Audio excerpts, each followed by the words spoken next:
Igor Jankę, dzień dobry. To jest Układ Otwarty, niezależny program o Polsce i świecie. Dziś jest czwartek, 29 maja i będziemy rozmawiać o wyborach prezydenckich, o tym, o czym są te wybory, jakiego strategicznego wyboru my dokonujemy i przed jakimi wyborami stanie nowy prezydent Rzeczypospolitej, kiedy już zasiądzie w Pałacu Prezydenckim. Za chwilę połączę się z moimi gośćmi, ale jak zawsze chciałbym bardzo podziękować wszystkim patronom. To dzięki Państwu ten program istnieje, jest niezależny i pozapartyjny. W tym programie nie będziemy agitować ani za jedną, ani za drugą stroną. W każdym razie ja tego nie będę robił.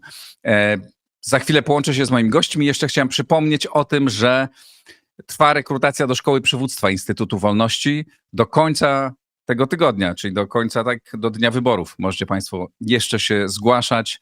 Zapraszam serdecznie. Link do szkoły znajdziecie pod nagraniem. Tyle zapowiedzi, już łączę się z moimi gośćmi. A oto mecenasi Układu Otwartego. Casa Playa, lider na rynku nowych nieruchomości w Hiszpanii. Casa Playa to agencja nieruchomości, która wspiera Cię na każdym etapie zakupu. Kliknij link w opisie i pobierz darmowy PDF z przewodnikiem zakupu krok po kroku. Oandate MS Brokers, dom maklerski oferujący możliwość inwestycji w instrumenty z całego świata, w tym fundusze ETF, a także oprocentowanie wolnych środków na rachunku. Kliknij link w opisie. Rosnące koszty IT hamują rozwój Twojej firmy? Z Amso obniżysz wydatki nawet o 70%, wybierając polizingowy sprzęt IT sprawdzony, wydajny i gotowy do pracy. Kliknij link w opisie i pobierz specjalną ofertę dla firm. Halo, aplikacja audio do medytacji i modlitwy, która dba o Twój wewnętrzny pokój, skupienie i zdrowy sen, nawet wtedy, gdy wydarzenia na świecie nie zwalniają tempa. Pobierz z linku w opisie.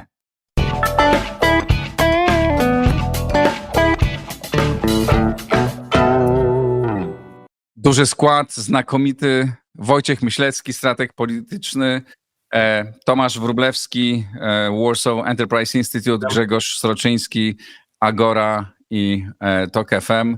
Skład bardzo pluralistyczny, symetrystyczny, jaki chcecie.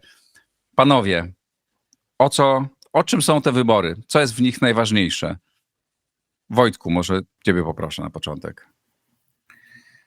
Znaczy, każde wybory głowy państwa są ważne, niezależnie w jakiej atmosferze one przebiegają. Natomiast, jak wiesz, ja już od dawna mówię, jeszcze u ciebie chyba ze 2 razy to mówiłem już dawniej, że te wybory otwierają drogę do reorganizacji sceny politycznej polskiej i całe szczęście, bo z tą sceną polityczną i z tą strukturą sceny politycznej, z tymi partiami, które stworzyły dosyć monstrualne urządzenie, taki dipol, popularnie nazywany PO-PiS-em, daleko już nie zajedziemy, tym bardziej, że świat nie czeka na nic i gwałtowne są zmiana strategii Stanów Zjednoczonych, prawda, ze strategii dominacji na równoważenie klasy offshore i tak dalej. I my musimy mieć klasę polityczną, która zajmie się państwem w końcu, a nie sobą i nie partiami. To są bardzo ważne wybory właśnie z tego powodu, bo gdybyśmy wzięli pod uwagę to, co w trakcie kampanii wyborczej się mówi, dzieje i tak dalej, no to naprawdę bez użycia brzydkich słów się nie da tego opisać po prostu. To taka moja wstępna opinia. Grzesiek.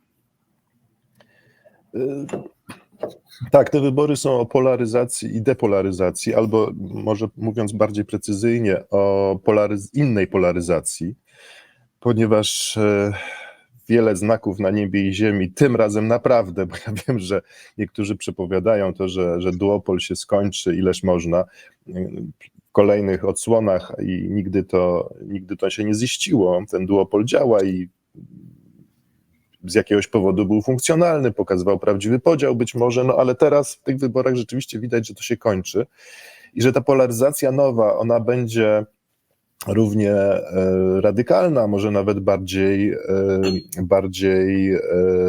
radykalna, ale już nie będzie na takiej prostej linii Platforma kontra PiS, tylko wjazd Konfederacji na pełnej petardzie, wjazd Braunowców, jest ogromny sukces. To jest ogromny sukces Brauna, osoby, która no, ma taki program i taki imidż i sposób funkcjonowania, że właściwie jest niewybieralna, a widać, że pokłady frustracji są tak duże, że ludzie na złość zagłosują nawet na Brauna.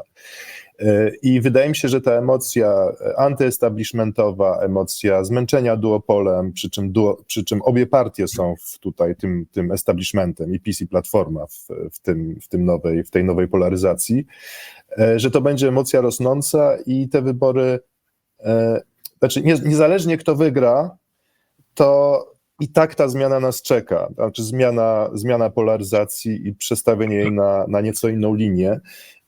I w tym znaczeniu ja uważam oczywiście, że te wybory są ważne, ale to nie jest bitwa o wszystko, koniec świata, jak wygra jeden, to będzie coś radykalnie inaczej. Nie, no oczywiście każde wybory są ważne, ale nie przesadzajmy. Dzięki, Tomku. No, każde wybory są przede wszystkim o władzę. Politycy idą do polityki po to, żeby rządzić i po to o władzę. To określony typ ludzi idzie do polityki i mają też pewne skazy i zalety charakteru, które ustawiają taką kampanię wyborczą, że jest to bardzo spersonalizowane i bardzo pod nich. Im bardziej wybory są o niczym, czyli jakby im mniej jest różnic politycznych między kandydatami, tym będzie większa polaryzacja i większa personalizacja tego, ponieważ muszą na czymś oprzeć tą różnicę i kampanię. I w tych wyborach łatwiej pewnie jest powiedzieć, o czym ona nie jest, niż o czym ona jest, bo my w Washington bardzo śledzimy, zwłaszcza te kwestie gospodarcze, i tu nie widzimy wielkich różnic. Jeżeli chodzi o rzeczy najbardziej takie bolesne dla polskiego rozwoju i wzrostu gospodarczego i dobrobytu obywateli, czyli na przykład zła konstrukcja systemu podatkowego. Mamy trzeci najgorszy w OECD system podatkowy, jeżeli chodzi o przejrzystość, jakość i przyjazność dla przedsiębiorców i dla podatników zwykłych. Mamy bardzo przerośnięty system regulacji. Nie mówię o unijnych regulacjach, tylko własnych. Zarówno jeżeli chodzi o rolnictwo, jeżeli chodzi o pozapłacowe wszystkie regulacje na rynku pracy, jeżeli chodzi o energetykę. Tutaj także nie ma propozycji zmiany.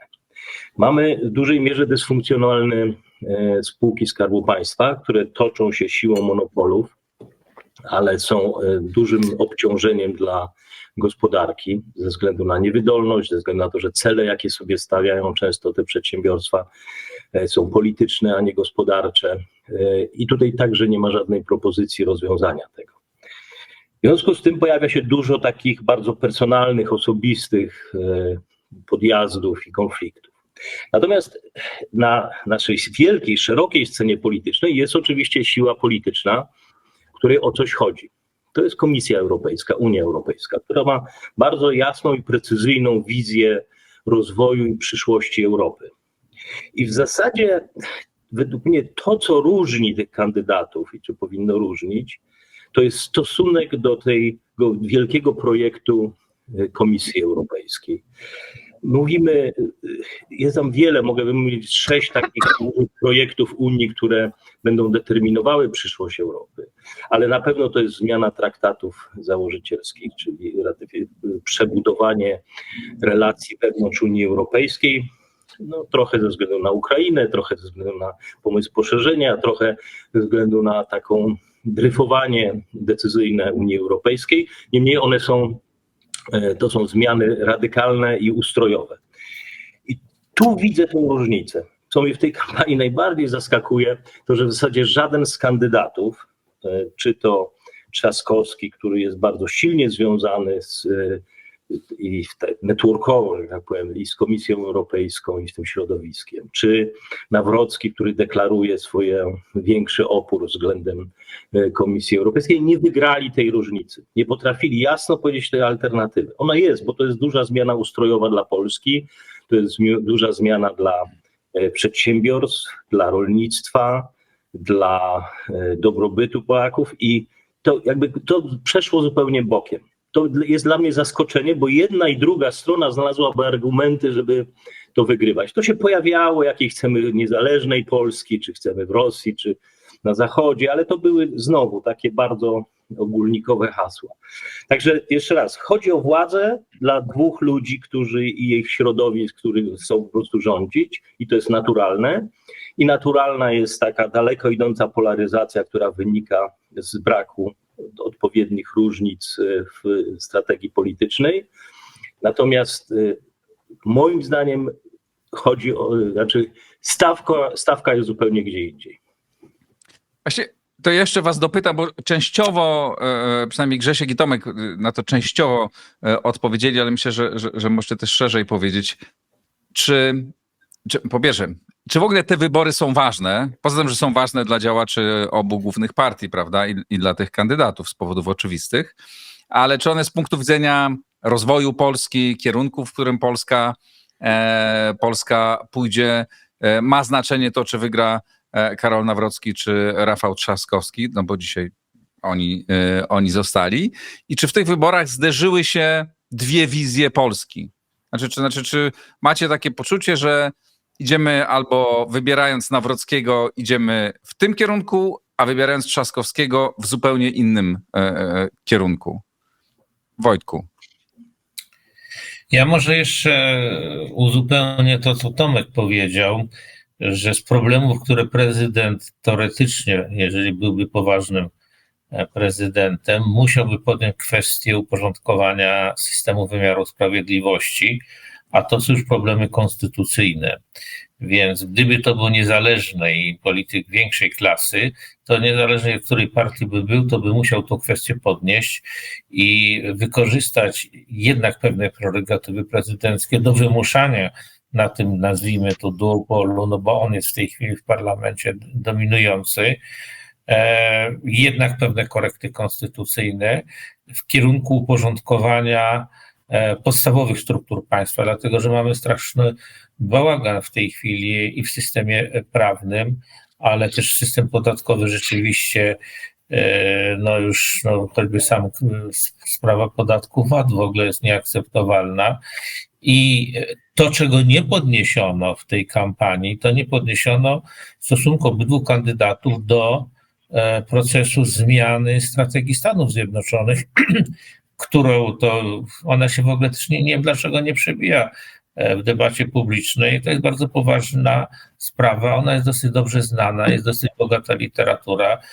Proces proponowania nowej strategii, ten offshore balancingu toczy się już około 30 lat, bo to od końca 90. lat zaczęto i robi się z prezydenta Stanów Zjednoczonych nieodpowiedzialnego wariata, którym on nie jest, on po prostu ma taki styl, trzeba byłoby jego książkę przeczytać, więc to się nie przebiło. Tomek podniósł bardzo poważną sprawę, która też nie jest za bardzo przebiła, to znaczy to, że Unia Europejska musi zrobić poważnych kilka ruchów, dlatego że jednak ci politycy umieją czytać i pisać, mam nadzieję, przynajmniej ci europejscy, i oni dobrze wiedzą, co się dzieje w Stanach Zjednoczonych, dobrze wiedzą, co się na świecie dzieje, że te wszystkie reorganizacje muszą mieć wpływ na politykę. I jak powiedziałem, z takim podziałem. Tu ja się z Tomkiem nie do końca zgadzam, że zrozumiałem, że to jest naturalny stan rzeczy. Podział społeczeństwa na dwa elektoraty, w sumie mają około 70%, więc resztą się nie muszą przejmować. Natomiast moje doświadczenia, ja przecież pamiętam jeszcze 60, ja brałem udział w 68 roku byłem w komitecie strajkowym studentów, więc ja mam jakiś przekrój procesów, które zachodziły w Polsce. To elektoraty nie są w stanie wesprzeć państwa w momencie, kiedy są takie duże zawieruchy. To muszą być obywatele. I największy zarzut, jaki stawiam tej kampanii, pomijam jej, powiedzmy, jak powiedziałem, poziom i tak dalej, jest to, że dalej brniemy, że społeczeństwo polskie składa się z elektoratów. A elektorat traktuje się, oszukuje, okłamuje, ma się w nosie go po prostu, lekceważy i tak dalej. Natomiast obywateli nie można tak potraktować, więc jakby pogłębiałem. I to, czego się moim zdaniem też nie przybija w debacie publicznej, to, że społeczeństwo jest dosyć spokojne, to jest pewnego rodzaju chyba niechciany dorobek PiS-u, bo jednak przez te 8 lat podniesiono realną stopę życiową, ja nie mówię nominalny, bo moglibyśmy tutaj długo debatować, zlikwidowano ten obszar takiej endemicznej nędzy czy biedy i dlatego właściwie na razie nic takiego się nie dzieje. Ponieważ politycy nie poruszają poważnych problemów, no to mamy taką sytuację, jaką mamy. To jest jest główny zarzut. Prezydent, głowa państwa nie ma prawa udawać, że nie widzi tych problemów. To tak bym to ujął. Grzesiek, czy mamy, po pierwsze, czy te wybory są ważne i czy pokazali dwie wizje, czy mamy do wyboru dwie wizje Polski? Czy wiemy, w jakim kierunku Polska pójdzie pod rządami Karola Nawrockiego, a w jakim pod rządami Rafała Trzaskowskiego?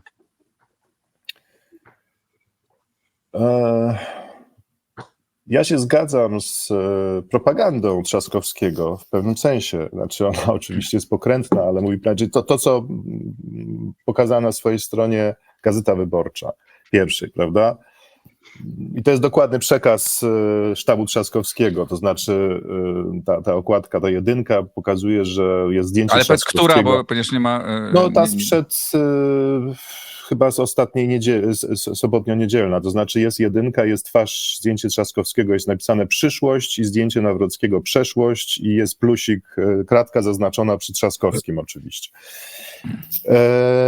I w tym sensie jest to prawda, że głosowanie, znaczy, że wybór Trzaskowskiego oznacza szybszą zmianę polskiej sceny politycznej na nową polaryzację, a wybór Nawrockiego oznacza utrwalenie przeszłości, czyli bardzo silne utrwalenie starej polaryzacji. No bo co będzie przez 2 lata? Rząd będzie się naparzał z pisowskim prezydentem, on się będzie naparzał z rządem, będziemy mieli dokładnie to samo, może na sterydach, co mieliśmy do tej pory.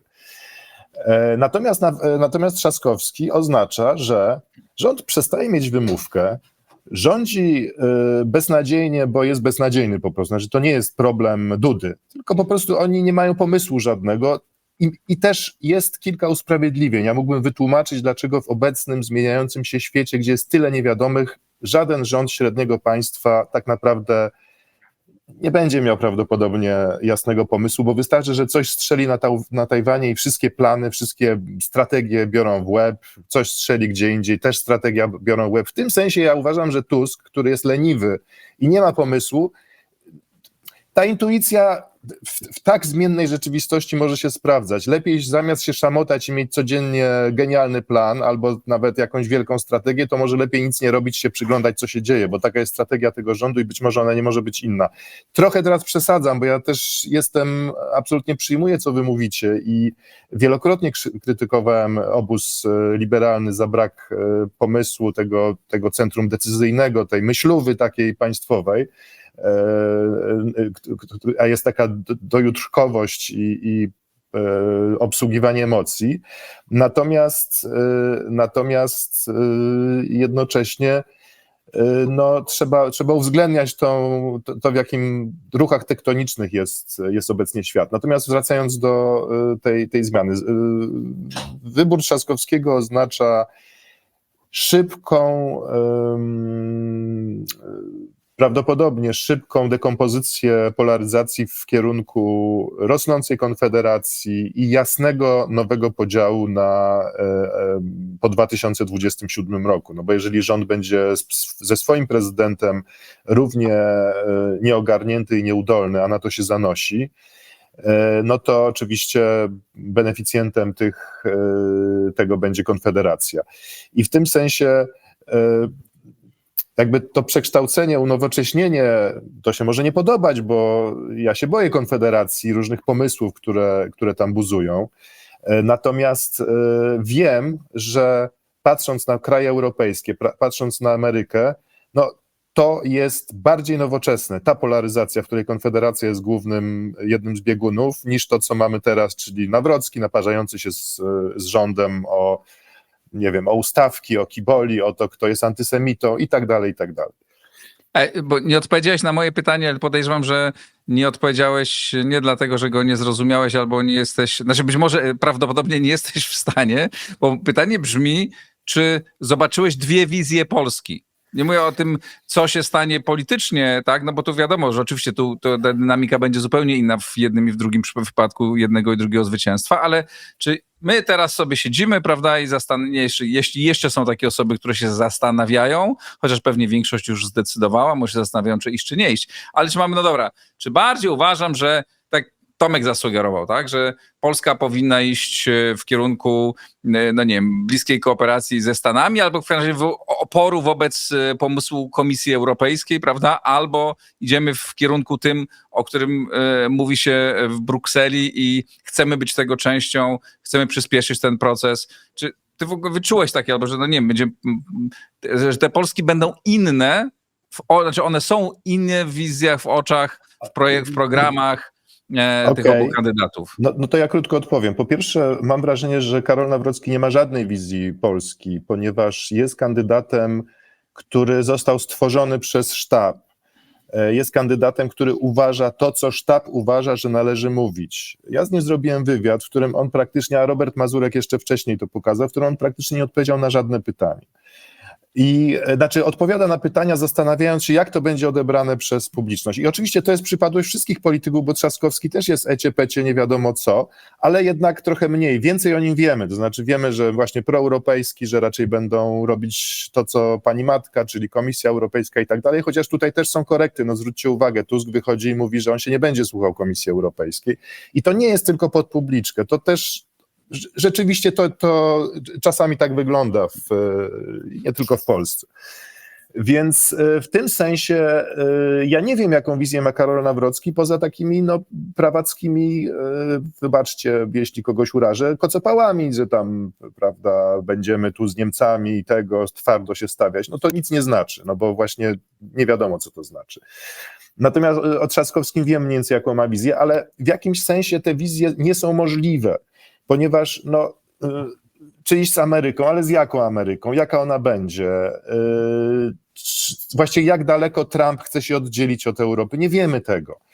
Europa też musi jakoś na to odpowiedzieć i ona też nie wie, bo wy mówicie, że Komisja Europejska ma jakiś super plan, który konsekwencje realizuje. Ja tak nie uważam. No, wydaje mi się, że Komisja Europejska jest tak samo pogubiona, nie wiemy, co zrobić z Chinami, czy bardziej właśnie iść z Ameryką, czy z tymi Chinami jednak współpracować, bo jak przestaniemy, to nie wiem, niemiecka gospodarka już kompletnie będzie w kolapsie.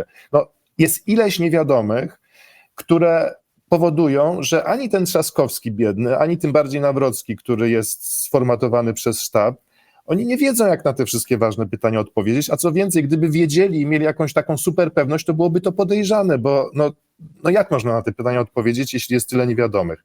W związku z tym te wizje A nie są możliwe do końca, B nie ma ich, ponieważ jeden z kandydatów jest produktem PR-owym, mówię o Karolu Nawrockim.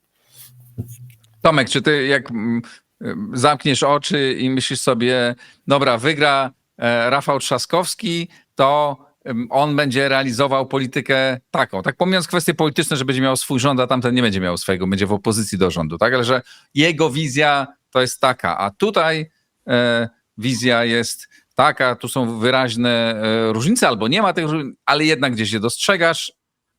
Czy ty coś widzisz? Zgoda, że uważam, że żaden z kandydatów nie ma wizji i specjalnie z nią się nie obnosi, co nie jest zarzutem dla nich, ponieważ żyjemy w czasach takiej wielkiej, roztrzęsionych czasach wielkiej transformacji i pewien nowy ład się kształtuje.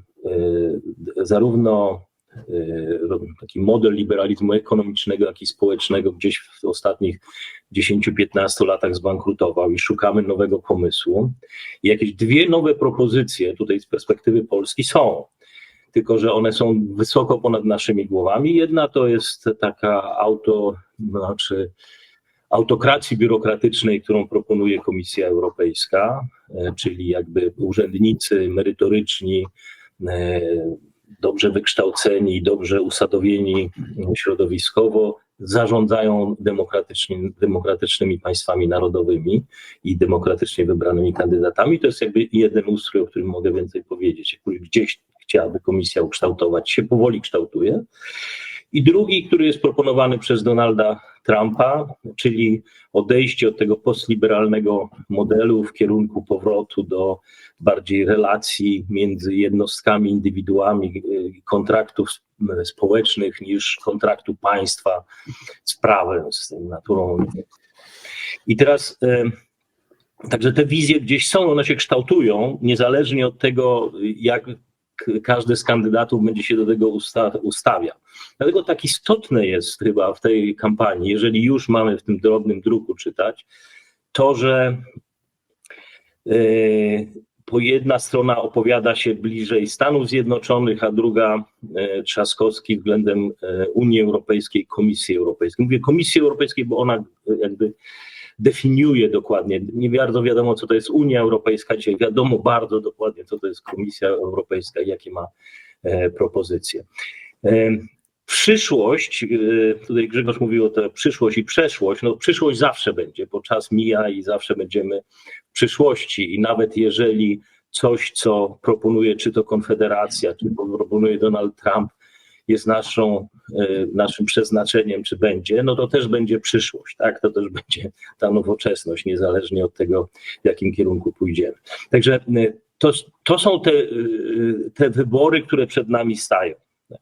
I teraz w sposób naturalny, im silniejsza będzie propozycja Komisji Europejskiej, czyli im bardziej ona będzie w stanie się ugruntowić. I tutaj wygrana Trzaskowskiego w Polsce jest rzeczywiście krytyczna. To Daily Brussels Signal ostatnio to napisał, że w zasadzie to wybory w Polsce dla przyszłości Europy są fundamentalne, ponieważ już po przegranej opozycyjnej, tej antyunijnej w Rumunii, po rozmaitych przetasowaniach w państwach europejskich, patrzy się na Polskę, że to może być to wahadło, które zdecyduje o tym, czy Komisja Europejska będzie w stanie przeprowadzić te zmiany traktatów, czy nie. Zmiany traktatów, jeszcze raz przypomnę, czyli odchodzimy od głosowania większościowego, tworzymy coś w rodzaju oligopolu, czyli te największe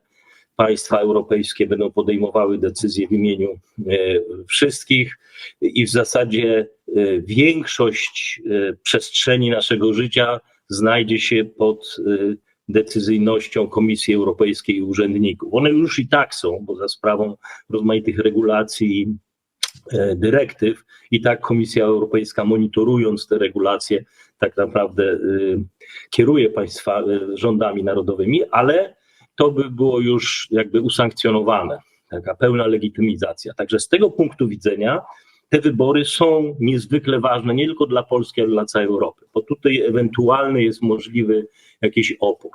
Ja osobiście nie jestem przekonany, czy nawet wybór Nawrockiego jest w stanie to zmienić, ponieważ tu jest ogromna presja, ale opóźnienie tego procesu, rozmaicie to się nazywa, tak? Czyli ja to nazywam oligopolizacją, niektórzy nazywają to federalizacją, to z federalizmem niewiele ma wspólnego, ale tej zmiany ustroju Unii Europejskiej, opóźnienie tego może spowodować, że to nigdy nie nastąpi, ponieważ opór rośnie w wielu państwach. Tak? Widzimy, co się dzieje w Niemczech, widzimy, co się dzieje we Francji, w innych krajach. Jeżeli to nastąpi, jeżeli wygra prezydent Trzaskowski, to wtedy prawdopodobnie ten proces nastąpi szybciej. I to są ważne wybory z perspektywy całej Europy.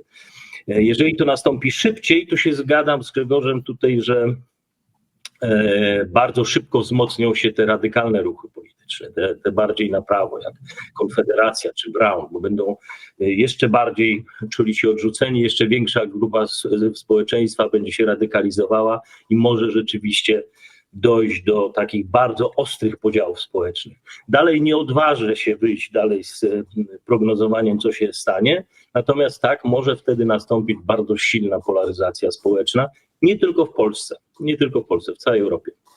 Ta polaryzacja, trochę się odniosę do tego, co mówiłeś, ta polaryzacja i tak postępuje, tak?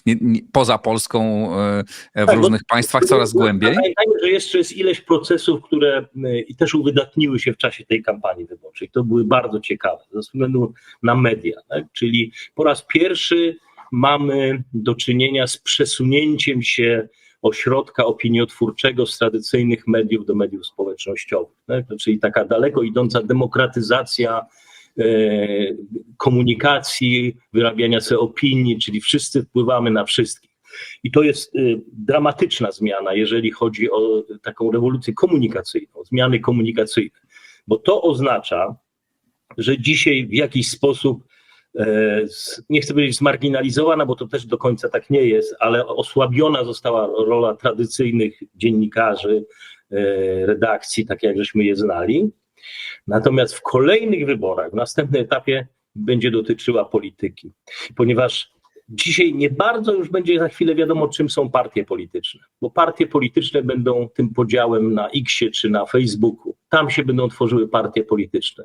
Już dzisiaj politycy bardziej patrzą na to, na opinie, jakie wychodzą z mediów społecznościowych, niż od liderów opinii. Prawda? Bardziej patrzą na nastroje w mediach społecznościowych, sondaże, niż na to, co mówi ich własny elektorat, własna partia. Elektorat jest w mediach społecznościowych. I w przyszłości mi się wydaje, że w ogóle straci sens sama partia polityczna jako instytucja. Nie będzie miała więcej sensu. Będziemy mieli liderów spraw, którzy będą podejmować w imieniu swojego elektoratu w mediach społecznościowych. No, to jest fascynujące rzeczywiście. To z jednej strony po prostu technologia tak sprawiła takie zmiany cywilizacyjne, że komunikacja się przesunęła gdzie indziej, no ale też dziennikarze ciężko na to zapracowali, bo jak sobie pomyślimy, wydaje się, tym skończy to. Że każda rewolucja technologiczna prowadziła do zmian komunikacyjnych. Każda. Prawda. I maszyna drukarska, i szybka maszyna drukarska w czasie wielkiej industrializacji, i telewizja, i radio, wszystkie one wprowadzały te zmiany. Także to było nieuchronne. No pewnie tak, ale też trzeba przyznać, że media na ten swój upadek ciężko zapracowały, no bo jak pomyślimy, jaką rolę te media nazywane tradycyjnymi, to też pytanie, czy portale to nie są też już te tradycyjne media dzisiaj, jaką rolę one odegrały na przykład w tej kampanii, tak? No to nie odegrały roli weryfikatorów, prawda, analityków, tylko uczestników tej gry. Tak? Media z jednej strony w zasadzie były plakatami wyborczymi Karola Nawrockiego, a media z drugiej strony były plakatami i uczestnikami kampanii drugiego przeciwnika, zwłaszcza w ostatnim... Były też plakatami Karola Nawrockiego, tylko pokazującego go jako gangusa, bo zwróćcie uwagę, cała kampania się toczyła wyłącznie o tym, że Trzaskowski jest super, tylko o tym, że mamy gangusa. I w tym sensie oni się mogą na tym przejechać, ale zobaczymy. No tak, ale ta zmiana rzeczywiście nastąpiła i co więcej, politycy zaczęli odgrywać rolę dziennikarzy, no bo jeden z naszych kolegów, tak, dziennikarzy, nie dziennikarze, trudno powiedzieć, został kandydatem na prezydenta, tam zaczął odgrywać rolę tak naprawdę dziennikarza. Tym weryfikatorem był, nie wiem, demagog.pl, który, prawda, był w stanie nie dziennikarzy, tylko właśnie ta instytucja weryfikować szybko w trakcie debaty. Przede wszystkim czat AI był weryfikatorem najczęściej. Tak. I to jest rzeczywiście fascynujące, a na końcu politycy nawzajem sobie zadawali pytania i to były pewnie najtrudniejsze pytania, które tam padały. No dobra, ale czy to wszystko? Jeszcze od jednej rzeczy chciałem się odnieść, o której mówił Tomek, bo powiedziałeś, że oni nie mieli wizji, a rzeczywiście, te dwie wizje, o których ty mówisz, moim zdaniem, tak, to są dwie strategie, które dzisiaj są na świecie, nie te, które opisywałeś, i to są prawdziwe, tylko ja też mam przekonanie, tak jak ty miałeś na początku, że ci nasi kandydaci się nie odnieśli do tych strategii. My tak intuicyjnie czujemy, że to jeden jest w takim kierunku, a drugi w takim. Tak? I Europa myśli sobie, a to z tym Trzaskowskim będzie bezpieczniej im, ale nie dlatego, że on to jakoś dobrze wyraził, pokazał. Powiedziałeś jedna rzecz, z którą się bardzo nie zgadzam, powiedziałeś, że nie masz pretensji do nich, że oni mają w tej sytuacji tej wizji. Znaczy, moim zdaniem jesteśmy w tak historycznym momencie, że no właśnie przywódcy powinni pokazać nam ten świat jest tak rozchybotany, że bym bardzo oczekiwał od przywódcy, że pokaże tą drogę, tak? Że powie, dobra, tu musimy grać tak, tu musimy zagrać tak, tu musimy iść taką drogą. To jest najlepsza droga dla Polski. Tylko, Oni tego w ogóle nie wypowiedzieli. jeszcze raz ich bronię. To by oznaczało, że każdy z nich musiałby pokazać, że jak mało od nich zależy. Jak bardzo jesteśmy po prostu pionkami w pewnej Nie zgadzam się. Jeżeli tak podejdziemy do tego, no to jakby to płyńmy z głównymi albo pobocznymi rzekami, tak? Znaczy jednak Polskę stać na własną strategię No to jest i moim pytanie zdaniem... właśnie, które nie jest oczywista odpowiedź. Czy państwo średniej wielkości, takie jak Polska na tym etapie rozmowy, już stać, to co mówi, prawda, ta grupa geopolityczna, no dobra, hasło wywoławcze Bartosiak, ale wiecie, o czym mówię, prawda, szerzej. Czy nadal bezpieczniej przyglądać się, ja nie mówię, że tylko, ale no tak uskrajniając to, przyglądać się, płynąć z jakimś nurtem. Nie mówię, że koniecznie tak samo jak Niemcy, prawda, robić, bo właśnie już trochę widać, że nie, ale z różnymi nurtami, do których być może należy się jakoś dostosowywać. I wcale nie jest oczywiste, że ta ambitniejsza odpowiedź, chociaż ona mi się podoba, ale wcale nie jest oczywiste, że ona jest prawdziwa.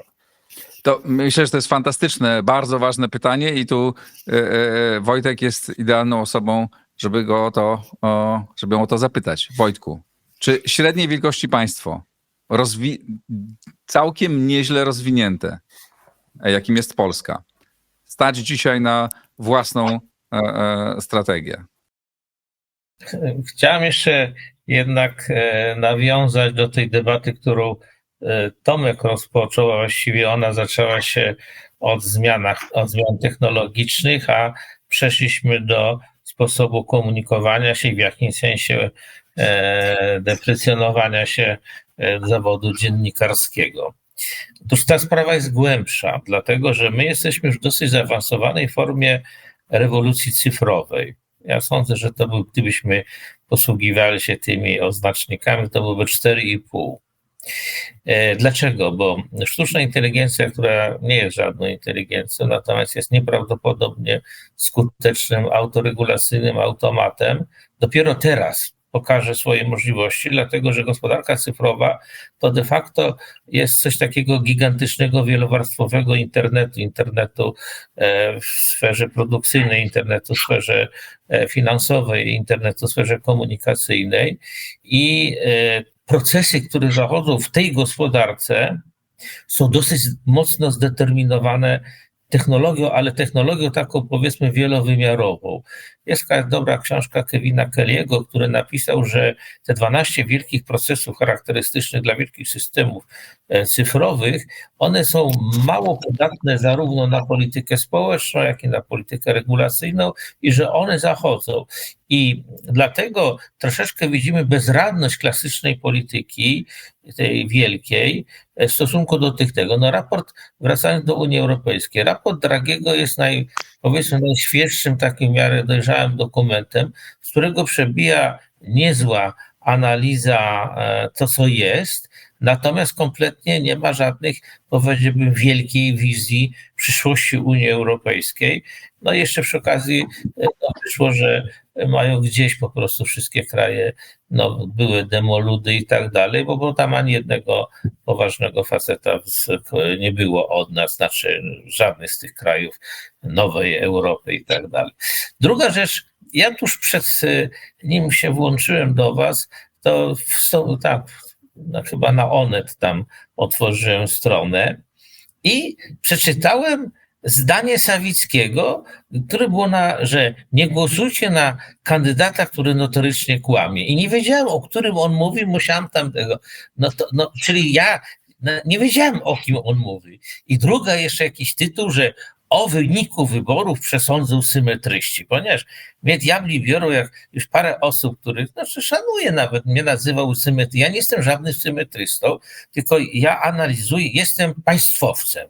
Znaczy wybieram interes państwa. Jeżeli dana partia jest za, no to proszę bardzo. Ja nie jestem żadnym symetrystą, bo ja nie mam takiego samej odległości do jednej czy drugiej partii. Moja odległość zależy od tego, co ta partia dla państwa robi lub czego nie robi. No to jest czysty symetryzm. To jest definicja symetryzmu, to co pan powiedział. Jeśli jednych pan ocenia... Kaczyński jest przewodniczącym partii symetrystów, więc on wie, jak ja tutaj w ogóle nie mam problemu z tym terminem. Uważam, że jak obrzucają cię obelgami, pod warunkiem, że to nie są od synów i tak dalej, obelgami, to trzeba to przyjąć, zaakceptować i jakby odwrócić ostrze w drugą stronę. Ja się czuję symetrystą absolutnie. W moich kategoriach pan jest symetrystą jak najbardziej, właśnie na tym to polega, że oceniamy pomysły partii nie według tego, jakie mamy sympatie polityczne, afiliacje, tylko czy uważamy pomysł za dobry czy zły. No to jest czysty symetryzm, który właśnie w dzisiejszym świecie jest takim upartyjnionych redakcji, upartyjnionych dziennikarzy, nie mówię o wszystkich, ale części środowiska właśnie bardzo rzadki.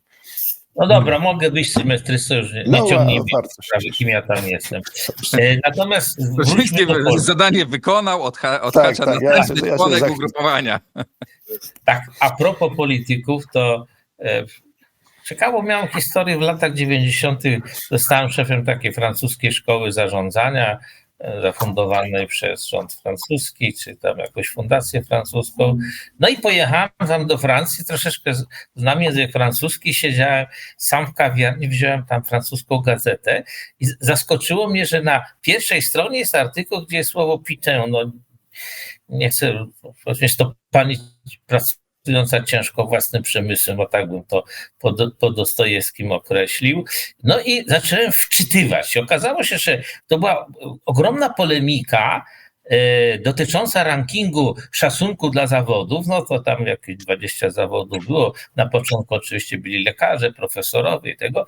Awantura się zrobiła o 2 ostatnie miejsca, ponieważ w rankingu panie pracujące ciężko własnym przemysłem były na końcu, tuż przed nimi, czyli na przedostatnim miejscu byli politycy i parlamentarzyści. I większość ludzi robiła awanturę, że te panie ciężko pracują do tego, że jednak to politycy na ostatnim miejscu powinny być. I gdybyśmy ranking taki zrobili w Polsce teraz, to ja sądzę, że było dokładnie to samo. Tylko ciekawe, no to może Grzegorz powie właściwie, gdzie by byli jeszcze dziennikarze na przykład. No to bardzo by to Nawrockiemu pomogło pewnie. No ale to nam bardzo pomogło. To gdzie są politycy po prostu w tej chwili? Natomiast Polska... Ja mówię Nawrockiemu w kontekście rozmaitych oskarżeń, które wokół niego krążą, czym się zajmował, to wtedy były podniosły. No nie, no ale zwróćmy uwagę, no poziom debaty, że po piwie i pubie w piwie wyjechały panie ciężko pracujące własnym przemysłem. Ja to cytuję, bo to na pierwszej stronie Zbrodni i kary jest, jak Raskolnikow idzie i tam różne typy gdzieś tam na chodniku stoły i mijał właśnie panie ciężko pracujące własnym przemysłem. To wiadomo, kogo chodzi. Dostojewski wymyślił określenia, które pozwolą nam, żeby no, ten program nie został dzięki temu ten program nie zostanie zdemonetyzowany, bo jest szansa, że maszyna Google'a nie zauważy tego, o czym mówiłeś. Więc, tak?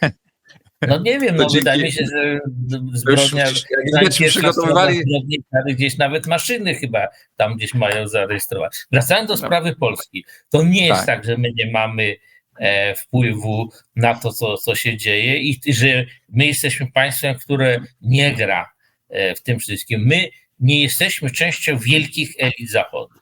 My nie mamy deep state'u, czyli głębokich warstw, które były, dlatego że rozbiory, a następnie cały XIX wiek, gdzie kształtowały się nowożytne struktury państwowe, to myśmy w zasadzie państwa jako takiego nie mieli.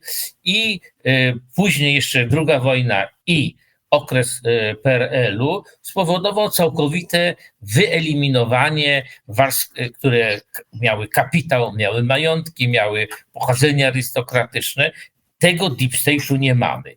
I wobec tego nie mamy dobrego podczepienia się pod stare, porządne struktury, no choćby powiedzmy czy niemieckie, czy francuskie. I stąd troszeczkę jesteśmy państwem jakby, które jest no name w tym, powiedziałbym, tego. Natomiast to nic nie świadczy, bo opozycji państwa świadczy przede wszystkim aktywa gospodarcze, skupienie się społeczeństwa wokół państwa i wokół głównych celów państwa, w tym również oczywiście gotowość do poświęcenia się na rzecz państwa, czyli gotowość obywatelskiej postawy, a nie postawy elektoratu. I proszę bardzo, no, jakby nie było, wszyscy braliśmy udział w tej wielkiej transformacji, jakie była od, powiedzmy, lata 80. No to świadczyło, że jest, powiedzmy, potencjał obywatelski, potencjał samoorganizacji społeczeństwa i to nie było tak, że to nie mieliśmy znaczenia. Owszem, Zachód podjął decyzję, polityka Reagana, papież i tak dalej, ale bez tego, co myśmy tu robili, nie byłoby tego impulsu. I teraz, gdyby Polska miała silną klasę polityczną, która by nie szła na podziały i na tworzenie elektoratu, to sądzę, że my byśmy mogli bardzo tutaj dużo zrobić. Proszę bardzo, Finlandia. Przecież to jest dużo mniejsze państwo, ale jest państwo zorganizowane w taki sposób, że jej siła aktywów Finlandii jest mniejsza niż siła oddziaływania polityki fińskiej. Szwecja, proszę bardzo, też państwo mniejsze od Polski. Naszym aktywem podstawowym jest położenie geograficzne. To jest przekleństwem dla Polski z jednej strony, ale w tej chwili jest aktywem, bo jest państwem dostępowym. Druga rzecz, to co ja nie mogę zrozumieć, dlaczego w tej debacie jednak się nie przebiła sprawa polityka Unii Europejskiej, polityka Stanów Zjednoczonych i polityka Zachodu. Bo jednak i Unia Europejska, i Stany Zjednoczone grają w układzie Zachodu. My jesteśmy jednym układem cywilizacyjnym, a to też nie przebiło się w debacie prezydenckiej kwestie cywilizacyjne, które zaczynają bardzo wyraźnie tutaj odgrywać rolę. No, nasza dzisiejsza audycja nie jest poświęcona polityce Unii Europejskiej i tak dalej, ale kompletnie to się nie przebiło. Ja się zgadzam z Tomkiem, że gdyby ci kandydaci, no załóżmy, Tomek byłby z jednej strony, ja z drugiej i my byśmy podjęli te problemy, to obawiam się, że tak mówiąc szczerze, nikogo by to za bardzo nie interesowało. To są złożone problemy. Natomiast uważam, że jesteśmy w grze, że muszą się z nami liczyć. Zresztą Tomek też powiedział, proszę bardzo, Unia Europejska dużo tu robi, to my nie widzimy wszystkiego, jak bardzo zaangażowane są elity europejskie w proces wyborczy, no amerykańskie też, nawet przecież tam jest list przewodniczącego, co by nie było Komisji Spraw Zagranicznych w tej sprawie, więc obydwie strony grają, czyli my jesteśmy w grze, my będziemy w grze i gdybyśmy mieli silniejsze struktury państwa i bardziej odpowiedzialną klasę polityczną, a nie tą, która w rankingu by wylądowała za ciężko pracującymi paniami, to my byśmy się bardzo w tej grze liczyli. Ja się nie zgadzam z tobą, Wojtku, że gdyby taka debata się toczyła, to dzisiaj nikt by się tym nie zainteresował. Moim zdaniem polskie społeczeństwo bardzo się zmieniło w ostatnich latach. I jest dużo bardziej świadome, ma dużo większe ambicje i dużo lepiej rozumie, że życie każdego z nas zależy owszem od tego, czy będę ciężko pracował, czy będę miał trochę szczęścia, ale też od tego, co dzieje się wokół nas. I doskonale i coraz lepiej, coraz więcej ludzi dobrze rozumie, że żyjemy w świecie naczyń połączonych i że to, co mówi się gdzieś na południu Stanów Zjednoczonych, może mieć duże znaczenie dla tego, co się dzieje w Polsce. Już nie tylko w Brukseli, co się mówi. Kiedyś w ogóle, pamiętacie, zwłaszcza Tomek, jak byliśmy dziennikarzami tak w latach 90., no to sam wiesz, jak no ty jeszcze byłeś korespondentem w Stanach, no to te Stany zawsze budziły zainteresowanie, tak? Ale generalnie sprawy zagraniczne, Unia na początku w ogóle nikt się tym nie interesował, gazety pisały, no bo dziennikarze rozumieli, że to jest ważne, ale ludzie tego mało rozumieli. Dziś to się bardzo zmieniło, co widzę chociażby po swoim programie, po wielu innych programach w internecie, które cieszą się dużą popularnością, a mówią o sprawach zagranicznych. Widzę to po, nie wiem, tym pokoleniu 30-parolatków, w którym pracuję w Szkole Przywództwa Instytutu Wolności, przypominam, rekrutacja do końca tygodnia. Tam oni doskonale rozumieją, gdzie jesteśmy, a już mamy 1000 absolwentów i przerobiliśmy tych ludzi, znaczy nie przerobiliśmy ludzi, tylko pracowaliśmy z bardzo wieloma ludźmi. I wydaje mi się, że to nie jest tak, że to jest kolejny dowód na to, że my jesteśmy na to prawie gotowi, tak? Tylko jeszcze tego nie robimy. Ale tu chciałem pogłębić to pytanie.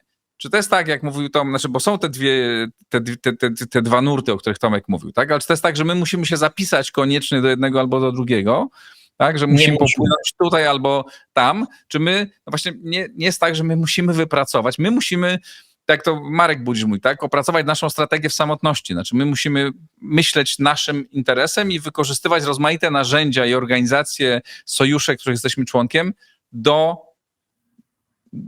tego, co jest ważne dla Polski, a nie dostosowywać nas do tego otoczenia. No dobrze, no to ja jeszcze, przepraszam, że się włączę tak trochę na niezaproszony do debaty. Polska musi zrobić tylko jedną rzecz. Musi grać na doprowadzenie do nowej formuły współpracy w ramach Zachodu w oparciu już o nową strategię amerykańską, gdzie znacznie większe aktywa muszą być włożone do tej polityki przez układ europejski.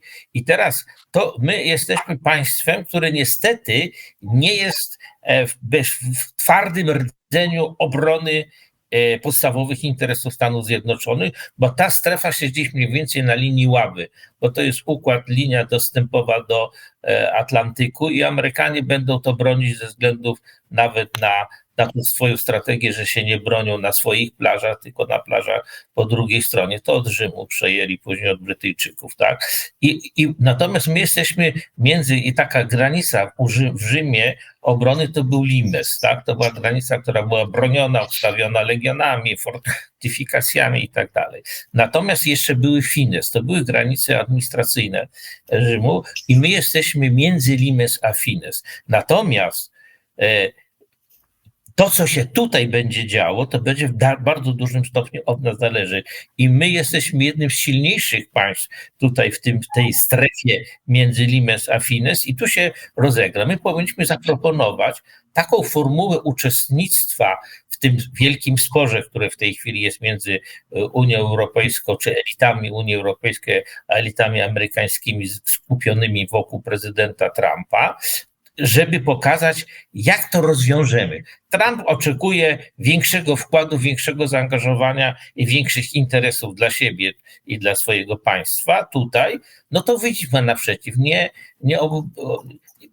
Ja nie wiem, dlaczego to też w ogóle nie wyszło. Jak my możemy w sposób konstruktywny zaproponować rozwiązania, które zarówno wzmacniają Europę, jak i wzmacniają Zachód, jak to wychodzą naprzeciwko tej nowej polityce amerykańskiej. Ameryka nie zrezygnuje z tej polityki i to nawalanie Trumpa w Europę właśnie to jest po prostu po to, żeby uelastycznić ten cały system i skleić na nowo jakąś nową jakość. I to miało obowiązek wyjść w tych debatach wokół wyboru prezydenta i nie wyszło. No więc to jest odpowiedź, w którym punkcie jest nasza klasa polityczna. Najsłabszą stroną Polski w tej chwili nie jest ani gospodarka, nawet nie jest wojsko, tylko jest układ, struktura klasy politycznej. Ona się zmieni. Zgadza się z Stankiem i również z Grzegorzem, że jeżeli przyjdzie Trzaskowski, to obóz, powiedzmy, obecnie rządzący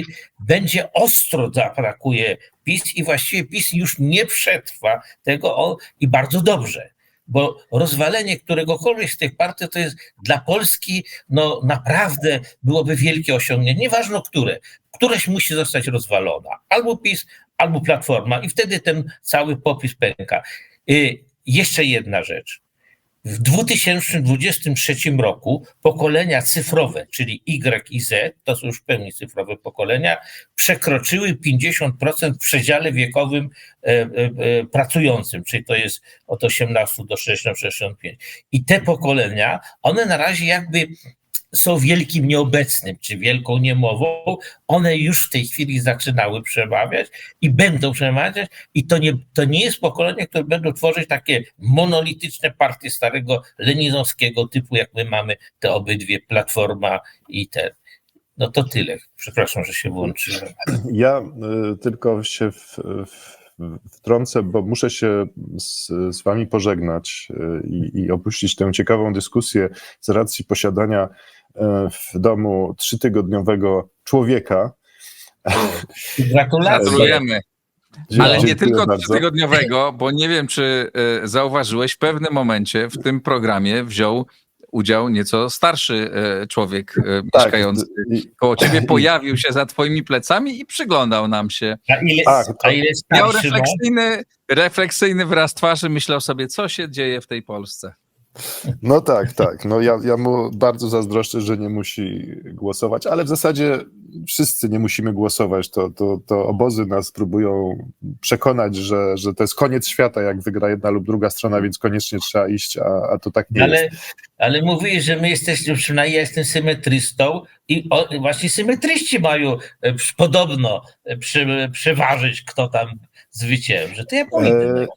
To znaczy symetryści w takim znaczeniu, tak, w takim znaczeniu, że ludzie, którzy nie czują tego całego wzmożenia silnych razem po obu stronach, czyli tego wariactwa, no przepraszam, to są te metafory, których już nie powinno się używać, ale tego oszołomienia takiego, które po obu stronach występuje i w tym sensie ta grupa jest grupa zmęczonych tym spektaklem, oszołomskim spektaklem, który oglądamy jest, tak prawda, gdzie Giertych naparza się z Mateckim, a dwie strony temu kibicują, a de facto są takie same pod względem i moralnym, i mentalnym, no to wiele osób się przestaje w tym odnajdywać. Chociaż macie rację, że cały czas to jest większość jednak, no tam pod 60% to dochodzi, spadła siła duopolu, ale cały czas podchodzi. Więc w tym sensie no, ja wracam do tego, o czym są te wybory, no o tym jak się skończy duopol, czy Nawrockim, czy Trzaskowskim trochę, no, w jakim stylu będzie się kończył ten duopol, a kończył się będzie tak czy inaczej, mam wrażenie. Bardzo wam dziękuję i ja się wyłączam i z przyjemnością później obejrzę ciąg dalszy debaty już jak Igor ją wypuści. Dziękuję. Dzięki Grzesiek, dziękujemy ci, że Dzięki. przyczynia się do poprawy sytuacji demograficznej Dziękuję naszej bardzo. ojczyzny. To ważne, czynem. Dzięki Grzesiek. No ja bardzo dziękuję Grzegorzowi za to, że już wiem, kim jestem. No jestem symetrystą, już się pogodziłem z tym. To w takim razie ja chciałem jeszcze, żebyśmy chwilę porozmawiali o tym, co czeka, znaczy przed jakimi dylematami, przed jakimi wyzwaniami stanie ten, który wygra, ktoś wygra, to wiemy na pewno. Nawet wiemy, jesteśmy w stanie 50% powiedzieć, kto wygra. Nawrocki albo Trzaskowski. No ale on stanie przed tymi wyborami, tak, o których też Tomek, no, o którym tu wszyscy mówiliśmy. Zadam wam, żebyśmy spróbowali odpowiedzieć na przykład pytanie o politykę międzynarodową i umieszczenie Polski w taki prosty sposób. Pytanie będzie bardzo proste, ale oczywiście chciałbym, żebyście uzasadnili odpowiedź głębiej.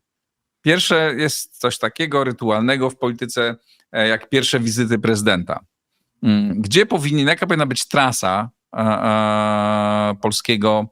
nowego polskiego prezydenta? Które stolice w jakiej kolejności powinien odwiedzić? No bo to oczywiście będzie dużo mówić o tym, jaką politykę chcemy prowadzić.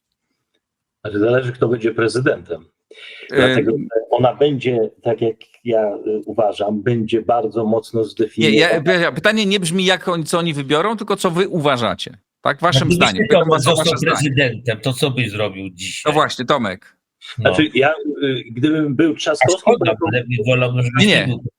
Jesteś Wróblewskim. Tomasz Wróblewski wystartował, jeszcze masz szansę za 5 lat. Duopol się kończy, więc Tomek, zastanów się nad tym. No i wygrywasz. Ja bym zaczął dawać bardzo silny sygnał międzynarodowy, zacząłbym od Kijowa, żeby jednak pokazać taką nierozerwalność naszej zachodniej wizji świata z Ukrainą, ponieważ chciałbym w ten sposób pokazać, gdzie jest nasze miejsce i też dać sygnał, że w jakiś sposób nasza polityka będzie nierozerwalna. Czy nam się to podoba, czy nie.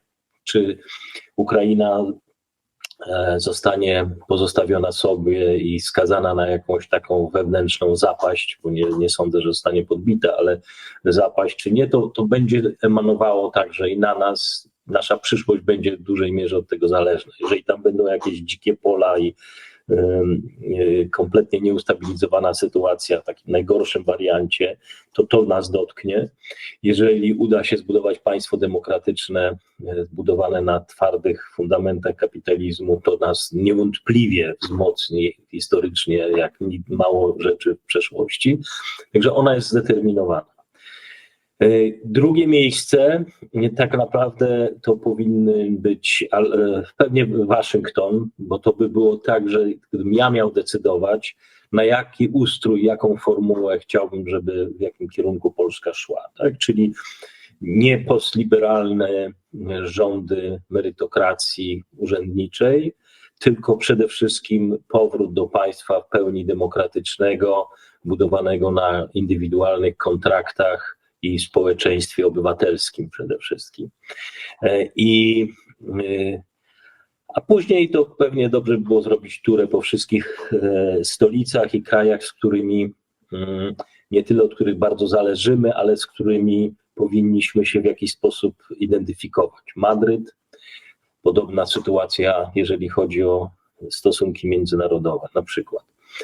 Natomiast uważam, że każdy z prezydentów, kim to będzie, czy to będzie Trzaskowski, czy Nawrocki, ma już tą wizytę pierwszą ustaloną, co wynika z jakby przyjętej przez nich pewnej doktryny środowiskowej, tak? do jakiej grupy należą. I dla Trzaskowskiego to prawdopodobnie będzie Bruksela, dla Nawrockiego Waszyngton. Prezydent Wojciech Myślecki. No, Gdzie pan się wybiera, panie prezydencie? to groźnie, no ale na szczęście to jest teoria. Znaczy ja tak, zacząłbym też od Kijowa, ale prosto z Kijowa. Zrobiłbym był taki Tour de France, to wjechałbym w kraje bałtyckie, Finlandia, Szwecja. Wróciłbym do Warszawy i następnie pojechałbym nie do Brukseli, tylko do Berlina i dopiero wtedy pojechałbym do Waszyngtonu. Do Brukseli w ogóle bym nie pojechał. Mhm. To ja wam powiem, ponieważ ja to powiedziałem wczoraj już, bo mnie to pytanie mi zadał Grzegorz Ślubowski, jak byłem w kanale Zero, to powiedziałem tak samo Kijów, państwa skandynawskie i potem Stany Zjednoczone i potem, no tego nie mówię, Bruksela albo Niemcy.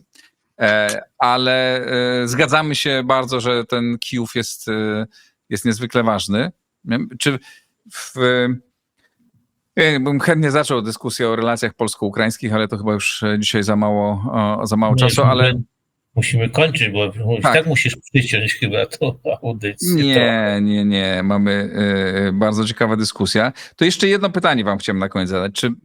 Czy uważacie, bo to jest akurat ważne w kontekście tych wyborów, oczywiście nie wiemy, czy taka sytuacja się zdarzy po następnych wyborach parlamentarnych, ale gdyby była większość konstytucyjna jakoś albo zgoda narodowa, czy jest tak, że powinniśmy dokonać zmiany konstytucji i czy powinniśmy doprowadzić do konsolidacji władzy? No bo z jednej strony no ewidentnie koabitacje wychodzą nam średnio, prawda? I no nie wiemy, czy będzie koabitacja, czy jaki będzie układ, ale można powiedzieć z jednej strony, no to dobrze, żeby przy obecnym podziale politycznym jeden obóz władzy miał dobre relacje z Brukselą, prawda, i z państwami europejskimi, a drugi ze Stanami Zjednoczonymi, bo dzięki temu, gdybyśmy byli mądrzy i sprytnie grali, można by grać na różnych fortepianach. Tak? Tylko to trzeba wtedy tą politykę trzeba ze sobą uzgadniać. Nie wiem, czy byliby w stanie politycy ze sobą uzgadniać. Więc może dobrze, żebyśmy właśnie mieli taki podział, bo jednocześnie jak system check and balances w Polsce działa średnio, to lepiej go wymusić przez to, że po prostu przez konflikt polityczny, że przynajmniej ci politycy nawzajem będą się blokować. Czy jednak powinniśmy uporządkować to i władzę przekazać do jednego ośrodka politycznego? Panowie. Ja tu w pewnym momencie Wojciech wspomniał o Finlandii jako przykład państwa, narodu, który ma swoje prerogatywy i wie, czym się kieruje. Tak, Finlandia jest wyjątkowym krajem, gdzie w zasadzie najważniejsze decyzje podejmowane są przez konsensus, znaczy, że społeczeństwo się nagle zgadza w jakiejś sprawie, tak jak nie zgadzało się w sprawie do przystąpienia Szczególnie do w NATO. sprawie bezpieczeństwa państwa jest konsensus. Tak, ale nie tylko. Tak? Oni w kwestiach społecznych także gadają i wreszcie w pewnym momencie taki jest świst i okazuje się, że w zasadzie wszyscy się zgadzają. I myślę, że Polska Polacy powinni się przyjrzeć konstytucji, ale najpierw powinniśmy się nauczyć zbudować konsensus wokół rzeczy, które są podstawowe. Jest wiele rzeczy, które możemy załatwić bez jakichś wielkich rewolucji. Ja cały czas mówię o tym, że musimy przebudować nasz system, ustrój ekonomiczny ze względu na zmieniające się uwarunkowania. Tak? Te proste przewagi konkurencyjne zniknęły, jesteśmy w zupełnie innej sytuacji niż jeszcze tam 10-15 lat temu i musimy się dostosować, żeby zapewnić dobrobyt i wzrost gospodarczy. I tutaj są te rzeczy, których także zabrakło w kampanii. One były dotykane, ale służba zdrowia, edukacja, system podatkowy, to są rzeczy, które możemy zrobić. Jeżeli zbudujemy tutaj konsensus, jeżeli rzeczywiście naprawimy te systemy, które są wszystkie te trzy, które wspomniałem, zabagnione, dysfunkcjonalne, mamy mnóstwo takich bypassów pseudokorupcyjnych i w edukacji, i w służbie zdrowia, takich już takiego grzyba, który narósł na tym i zaczęliśmy go podziwiać jako dzieło sztuki. I jeżeli potrafimy to załatwić, 2-3 rzeczy, to potem z konstytucją pójdzie już łatwo, bo wiele rzeczy będzie prostszych.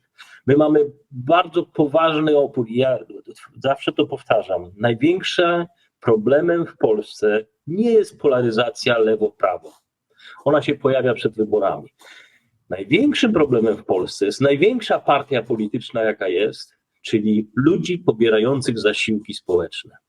4,5 miliona ludzi. Ja nie mówię o emeryturach, mówię o wszystkich innych. Ludzi, którzy dostają w jakiejś formie świadczenia socjalne i nie chcą zgodzić się na jakiekolwiek reformy. I blokują to we wszystkich punktach.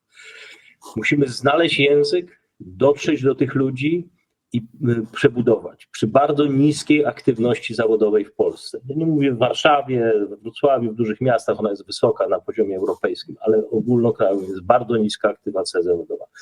Mamy 10 milionów ludzi, którzy w ogóle nie płacą podatków, a dostają w jakiejś formie pomoc społeczną czy socjalną. Mamy dysfunkcjonalną strukturę społeczną.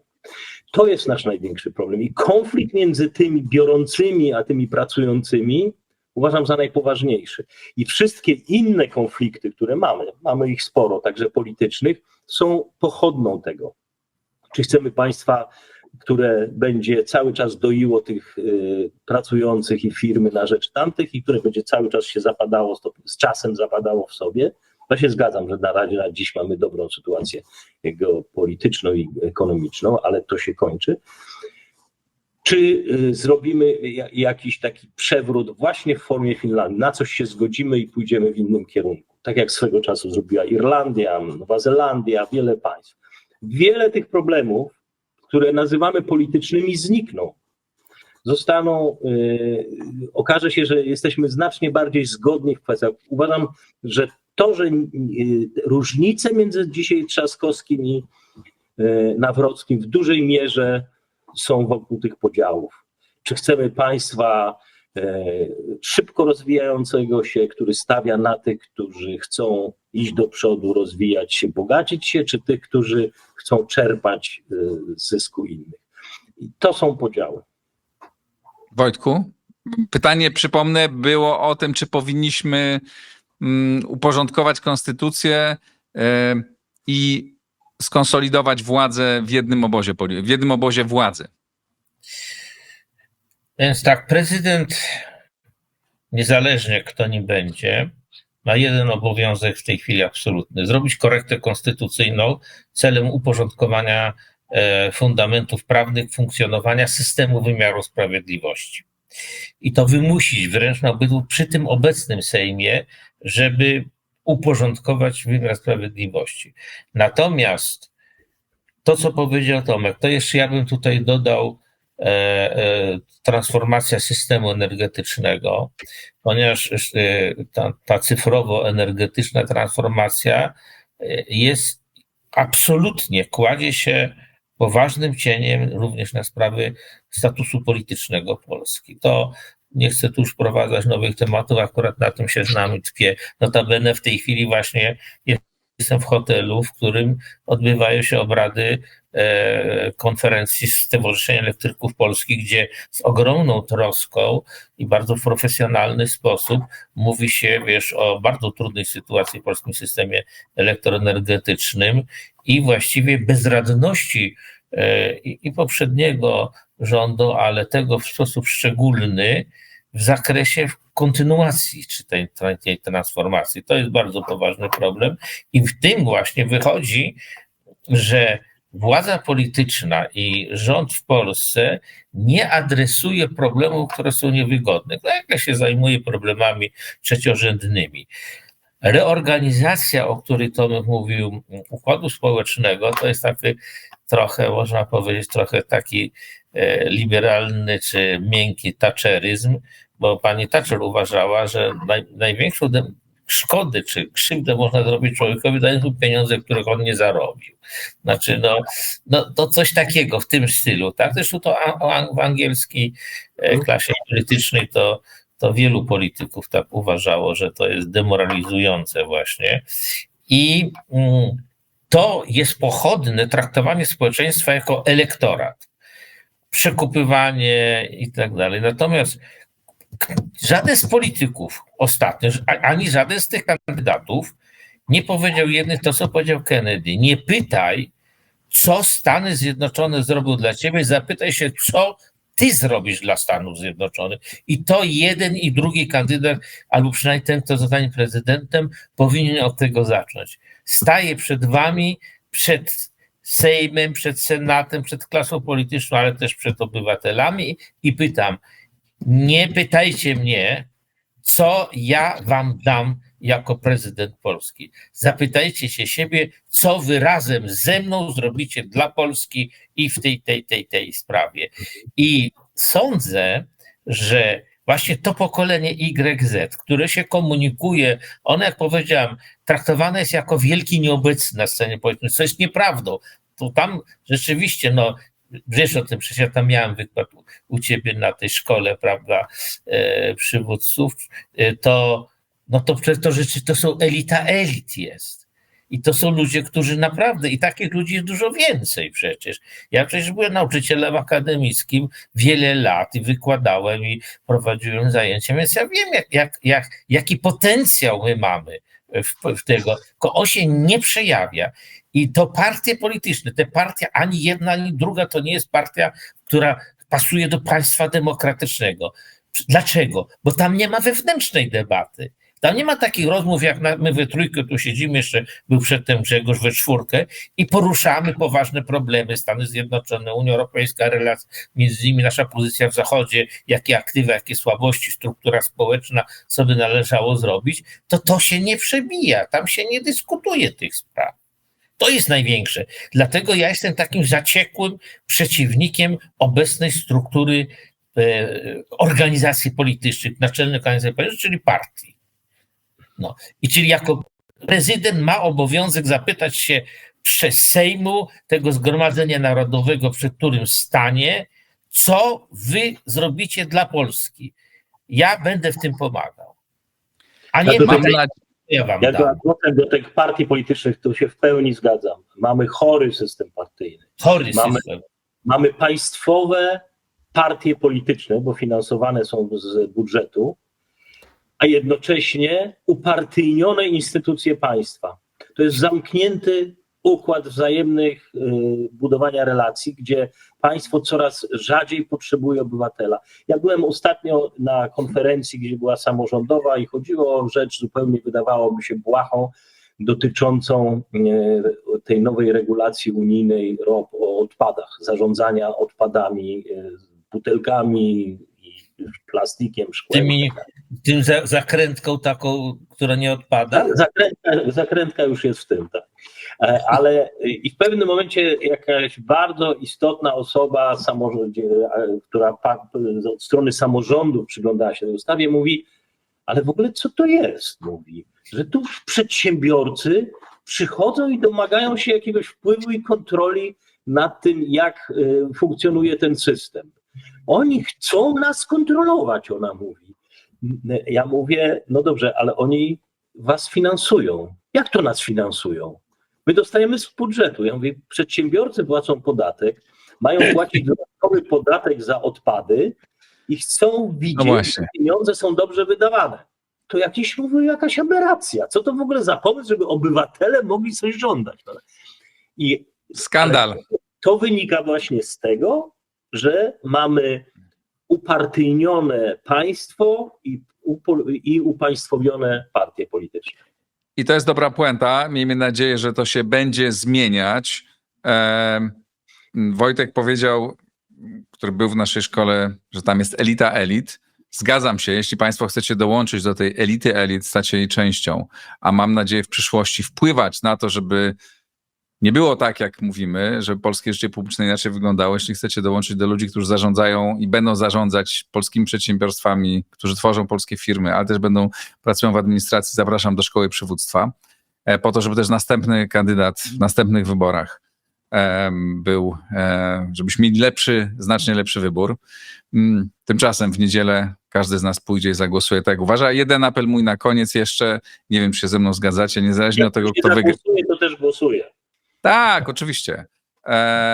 Ale mój osobisty apel, nie wiem, czy zgodzicie z tym, ktokolwiek wygra, to pamiętajmy, no, będziemy niezadowoleni. Tak? Znaczy połowa z nas będzie niezadowolona, część będzie mieć, dla części to będzie obojętne, ale żebyśmy jednak szanowali, przynajmniej jeśli nie osobę, to urząd prezydenta, ktokolwiek nim będzie, bo musimy wzmacniać te instytucje polskie i nie rzucać mnie błotem następnego dnia, bo tylko raczej pracować na rzecz tego, żeby następny gospodarz tego budynku był lepszy. Wojtku, Tomku, bardzo wam dziękuję. Dziękuję bardzo. No i już po wyborze się kiedyś pewnie spotkamy. Tak, na pewno porozmawiamy. Dzięki serdeczne. Dziękuję. Ja dziękuję państwu. Życzę dobrego głosowania, a jeśli nie głosujecie, to nie głosowania. Pozdrawiam, to wszystko dzisiaj w tym programie. Decydujmy wszyscy razem. Ja nie namawiam do niczego, namawiam do pracy obywatelskiej. Pozdrawiam serdecznie, do zobaczenia, i namawiam do wspierania Układu Otwartego.